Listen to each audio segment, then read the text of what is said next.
Hello, all you freedom-loving people. Over 100 arrests were made so far in D.C. Trump talked to Zelensky today ahead of the meeting with Putin on Friday, and Texas House Democrats will return to Texas after the Senate passed the redistricting map. Okay, let's get into it. Yesterday, Washington, D.C. Mayor Muriel Bowser met with Attorney General Pam Bondi and other senior federal officials to discuss coordination with federal law enforcement. Bowser said, "We have the best in the business in MPD Chief Pamela Smith to lead that effort and to make sure that the men and women who are coming from federal law enforcement are being well used, and that if there's a National Guard here, they're being well used." And regarding the authority of the Trump administration, Bowser said that her hands were tied, which left her administration with no choice but to comply and adapt. After the meeting, Bondi said that it was productive and that both the city and federal government are united in keeping people safe. So far, the federal and local authorities have made over 100 arrests, including 43 arrests yesterday, which was the first day of the operations. FBI Director Kash Patel wrote on X, "These are just a few examples. We are just getting started. When you let good cops be cops, they can clean up our streets and do it fast. More to come. Your nation's capital will be safe again." At this point, it's not clear how long the troops will be in D.C., but only 100 to 200 Guard members will be active in the city at any point in time. There is also a report that the Pentagon is drawing up plans for a reaction force of hundreds of National Guard members who would be ready to deploy at any moment to quell civil unrest. The plan, which was reported by the Washington Post yesterday for a domestic civil disturbance quick reaction force, calls for 600 troops on standby at all times, ready to deploy in as little as 1 hour. The troops would reportedly be split into two groups of 300 and would be stationed at military bases in Alabama and Arizona. The documents were reportedly prepared for Defense Secretary Pete Hegseth by Policy Chief Elbridge Colby, and they outline a pre-decisional idea.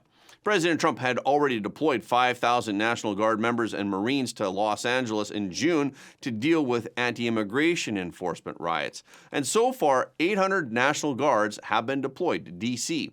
The Trump administration has also sent thousands of troops to the southern border. According to the Washington Post, the Trump administration would rely on Title 32. When deployed under Title 32, National Guard members may be granted limited law enforcement powers. But a section of the U.S. Code allows the Commander-in-Chief to bypass certain restrictions on using the military for domestic purposes. The troops from the Army and Air Force National Guard would be armed with weapons and riot gear and would be trained for the mission. And the quick reaction teams would work on 90-day rotations to limit burnout. The documents also laid out potential negative implications of the idea. These potential negative implications include questions about an appropriate civil-military balance, legal considerations, budget and logistical constraints, and reduced availability for local emergency missions. The National Guard first tested the concept of a reaction force in 2020 in the wake of George Floyd's death.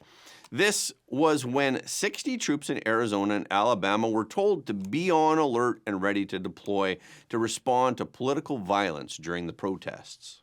And today, President Trump visited the Kennedy Center. After the visit, he talked with reporters and said that federal control over Washington's police department should last more than 30 days. President Trump also said that he hopes to advance a new crime bill.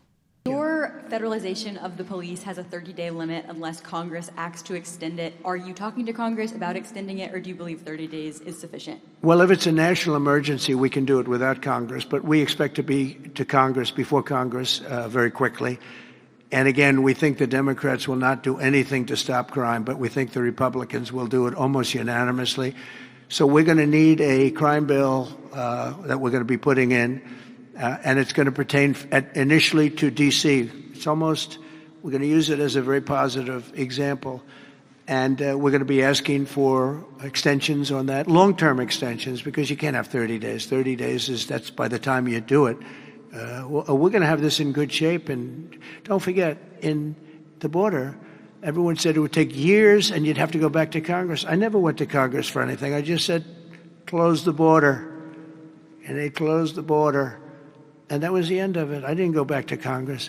We're going to do this very quickly, but we're going to want extensions. I don't want to call national emergency. If I have to, I will. But I think the Republicans in Congress will approve this pretty much unanimously. Actually, under the District of Columbia Home Rule Act of 1973, the president can do that. But to go longer, Congress must give the go-ahead, and that effort could face a filibuster from the Democrats in the Senate. Senate Minority Leader Chuck Schumer already called the takeover a political ploy and attempted distraction from other Trump administration actions. Yesterday, the Texas Senate officially passed a new congressional redistricting map. Even though 9 of the 11 Senate Democrats walked out before the vote, the Republican majority Senate pressed ahead. The new map, which was passed 19-2 along party lines, is designed to potentially create up to 5 new Republican-drawn House seats in anticipation of the 2026 midterm elections. The map now heads to the Texas House. After the vote, the Senate Democrat caucus said in a statement, "This mid-decade redistricting isn't about fair representation, it's about politicians picking their voters instead of voters choosing their leaders. And it doesn't stop here. If they can gerrymander now, they can and will do it before every election. That's why we walked out, because this session should only be about flood relief, and we refuse to engage in a corrupt process." We reported that more than 60 House Democrats, including at least 50 members, had fled to the state. They traveled to cities such as Chicago, New York, and Boston to deny the Texas House a quorum, effectively halting legislative business. But yesterday, Governor Greg Abbott announced that if the August 19th special session deadline passes without their return, he will immediately call a second special session and likely more thereafter until the map is passed. Abbott wrote on X, "If there's no quorum Friday, special session number 2 will start immediately after sine die. Same agenda with potential to add more. I'll call special after special until the Texas first agenda is passed." After this emergency action by Governor Abbott, ABC 13 Houston reported that Democrats who fled the state will return to Texas for the second special session. Today, Ukrainian President Zelensky was in Berlin to join a series of virtual meetings which were hosted by German Chancellor Friedrich Merz. These meetings came ahead of the Friday summit between President Trump and Russian President Putin. Zelensky met with Merz and the leaders of several other European Union and NATO countries ahead of a virtual call with President Trump and Vice President J.D. Vance. The leaders from several other European Union and NATO countries also attended the virtual call with President Trump. After the virtual call, President Trump described the call as very good. He said, "We had a very good call. He was on the call. President Zelensky was on the call. I would rate it a 10, very, very friendly." And Zelensky said that President Trump will tell him the results after his meeting with Putin on Friday. After the meeting with Putin on Friday, President Trump will tell him about all the results, if there are any results, and then they will discuss the next steps together. Today, Merz also said that Germany would help Ukraine develop its own long-range missile systems in order to strike deep into Russia. Previously, the United States and other NATO countries had declined to supply Ukraine with such missiles because they feared that Russia would see it as an act of war. But last year, President Joe Biden agreed to allow Ukraine to fire U.S.-made missiles into Russia. That move coincided with escalating war in areas that Russia was determined to seize. But yesterday, Zelensky ruled out handing over the Donbass region or Crimea.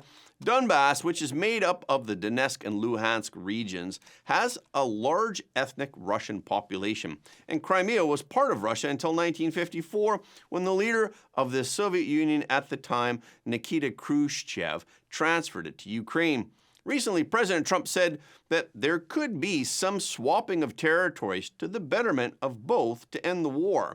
And today, President Trump wrote on Truth Social, "We are winning on everything. The fake news is working overtime. No tax on overtime. If I got Moscow and Leningrad free as part of a deal with Russia, the fake news would say that I made a bad deal. Leningrad was the name for St. Petersburg from 1924 until 1991. President Trump also warned Putin today that if he refuses to end the war after their summit in Alaska on Friday, then there will be consequences. President Trump made these comments while visiting the Kennedy Center. Will Russia face any consequences if Vladimir Putin does not agree to stop the war after your meeting on Friday? Yes, they will. Yeah. What will the consequences there will be be? consequences. Sanctions, tariffs? There will be, I don't have to say, there will be very severe consequences, yes. And when asked whether he could convince Putin to stop targeting civilians in Ukraine, President Trump said, "I guess the answer to that is no, because I've had this conversation. I want to end the war. I'll be very proud to end this war along with the 5 other wars I ended." President Trump also said that he wants a second meeting, this one with both Putin and Zelensky, soon after the Alaska summit. President Trump said that the first meeting with Putin would set the stage for a follow-up meeting. If it goes well, President Trump said a second meeting, including Zelensky, could happen quickly.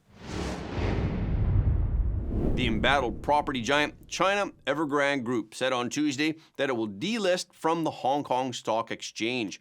Evergrande's delisting marks a milestone in the collapse of China's real estate bubble. Among these real estate companies, Evergrande is the largest and has the deepest impact. The company had a market value of over $50 billion at its peak in 2017, but its stock is now worth zero. And Evergrande has left behind a massive debt hole. So how big is its debt? On July 17th last year, Evergrande released its long-awaited financial data for 2021 and 2022.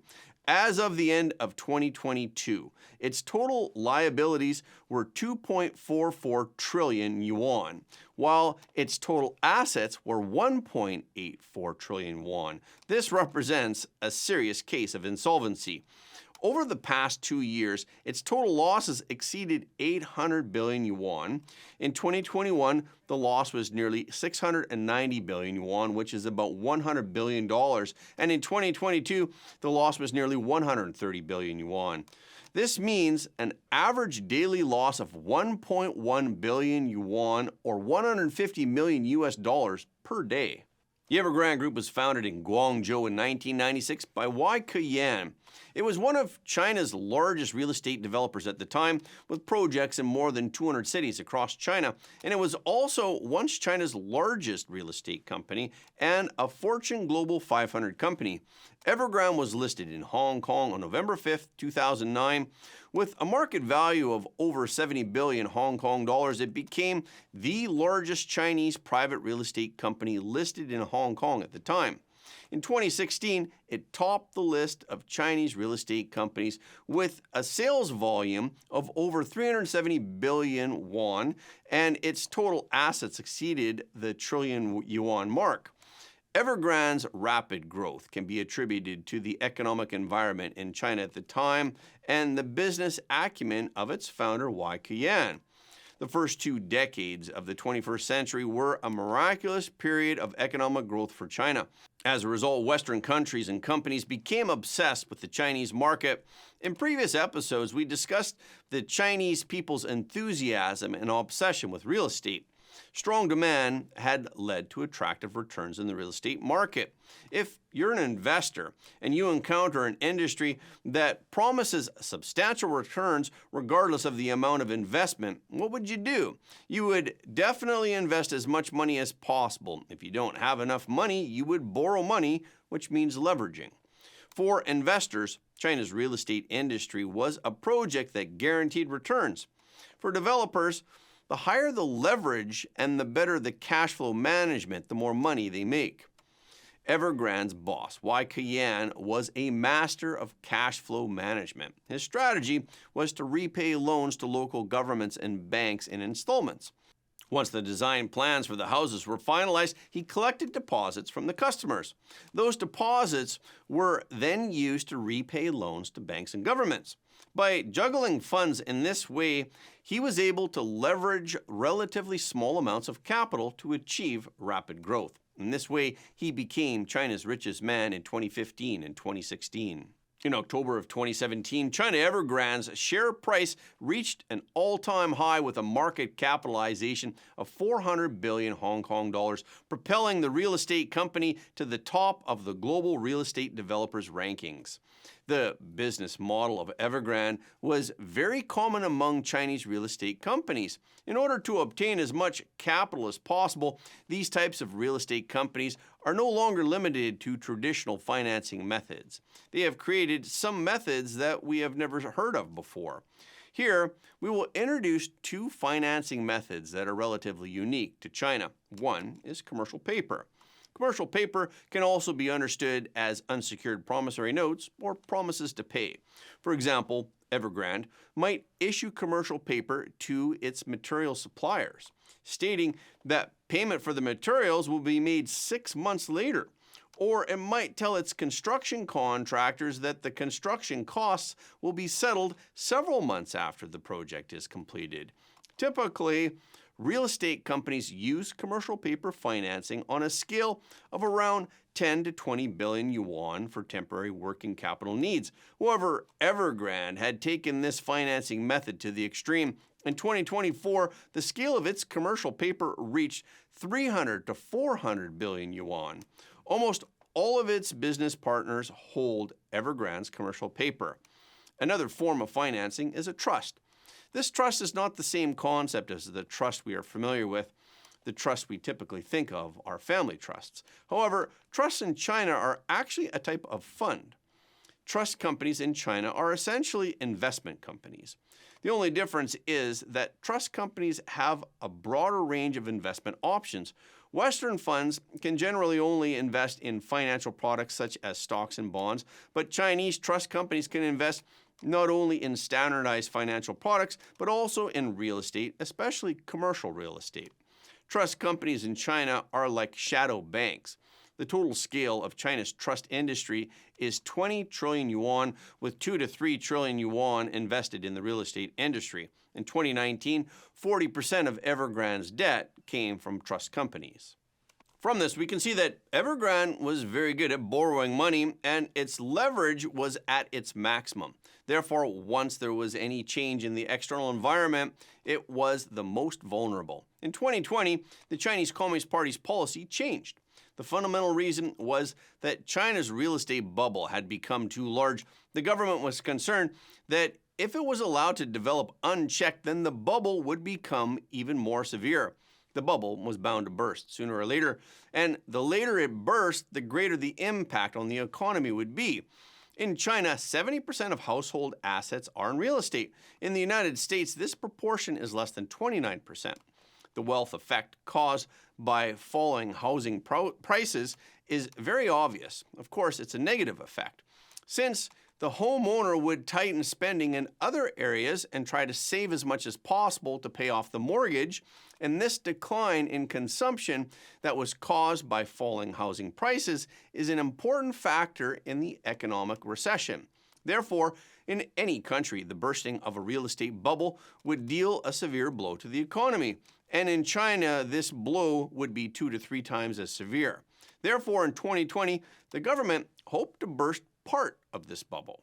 The central government drew 3 red lines, and any real estate company that crossed these 3 red lines would not be able to further finance. The first red line was those with debt-to-asset ratio greater than 70% after deducting advanced receipts. The second red line was those with net debt ratio greater than 100%. And the third red line was those with a cash to short-term debt ratio less than 1. Unfortunately, Evergrande had breached all 3 red lines. It also was the only real estate company in China to have breached all 3 red lines. As a result, it was difficult for the company to obtain loans from banks using traditional methods. In a normal economy, real estate companies can lower prices to sell property quickly and recover funds to prevent a cash flow crisis. But at this very moment, local governments had introduced a new regulation. That is, prohibiting real estate companies from arbitrarily lowering prices. And why was that? Because this is related to China's unique system. In China, land belongs to the government. Individuals and companies can only own usage rights. Since the 1990s, selling land, or rather selling land usage rights to companies, to mainly real estate developers, has become the main source of income for local governments. The central government evaluates local governments based on their GDP. Therefore, the government raises funds by selling land rights. It then invests the funds in infrastructure, including real estate, to generate GDP. Naturally, local governments also began to leverage their finances to fund infrastructure projects. However, Chinese law stipulates that local governments are not allowed to issue bonds for financing. So local governments came up with a way to circumvent this regulation. Local governments established a company, which can also be regarded as a financing platform, generally called X-City Investment and Construction Company Limited, and they issued bonds through this company for financing. These bonds have a specific name in China, city investment bonds. Theoretically, this is a bond that was issued by a company, but everyone knows that the local government is behind the company. Therefore, this bond is equivalent to a bond that is issued by a local government, so its interest is very low. The local government uses this method to obtain a large amount of funds at a low interest rate, and then they invest the money in new infrastructure projects to boost GDP. This is China's unique land finance strategy. In 2020, when the central government began to deflate the real estate bubble, local governments also began to struggle. Many local government-owned urban development companies were unable to obtain financing due to violating red lines. This resulted in losses to local GDP, and this had an impact on the career advancement of local government officials. At the same time, land is difficult to sell. This causes problems for local government finances. If house prices fall at this point, land prices will also fall further, and this will further reduce local government revenue. This is a blow that local governments cannot afford, so they do not allow real estate companies to set property prices arbitrarily. We discussed in a previous video that at the time, due to the pandemic and a decline in the birth rate, demand was weak for real estate, making Evergrande's bankruptcy inevitable. Although Evergrande went bankrupt, all of its shareholders still suffered losses. However, Yan and his family made a fortune. Not only was he good at borrowing money, he was also good at transferring money. That is, transferring company money to his own account. Even though the company was heavily in debt, he still transferred $50 billion from the company. So how did he do it? We will continue with this part tomorrow. And that's a wrap for this episode. Thank you so much for your support of Front Page. Please remember to leave a comment below the video. This is really helping us to be seen all around the world. The more people who watch Front Page, the more freedom-loving people the world will have. And please hit the like button and hit the notification bell after subscribing. And please share this video with your friends and family, because everybody deserves to know the truth.